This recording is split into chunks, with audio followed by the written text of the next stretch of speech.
আমার পেটের দিকে তাকা, দেখছস কেমন নাদুস নুদুস, রোজ পোলাও কুরমা খাই, আর তোরা তো না খাইয়া সব ঝাড়ুর কাঠি হয়ে গেছস। গরিবের দল, আমার সামনে খারাপি না। গ্রামে থাকতো এক শিয়ালের বাচ্চা।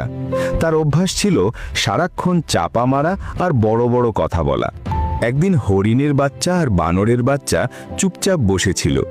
শিয়ালের বাচ্চা গিয়ে বলল, কিরে গরিবেরা, তোদের কি আছে? আমার বাবা আমাকে 2 ঝুড়ি টাটকা ফল এনে দেয়। এই কথা শুনে হরিণ আর বানরের বাচ্চার মন খারাপ হয়ে গেল। তারা চুপচাপ চলে গেল।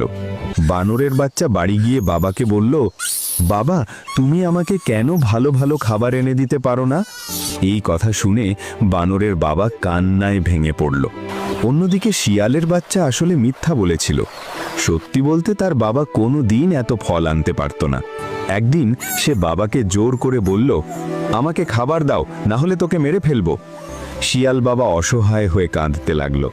ঠিক তখন বানর আর তার বাচ্চা এসে বলল, তুমি সন্তান নামের কলঙ্ক, বাবাকে কষ্ট দিয়ে মিথ্যা গর্ব করছো কেন? এই কথা শুনে শিয়ালের বাচ্চার চোখ খুলে গেল। সে লজ্জায় মাথা নিচু করে বলল, বাবা, আমি আর কখনো মিথ্যা বলবো না, কাউকে কষ্ট দেব না।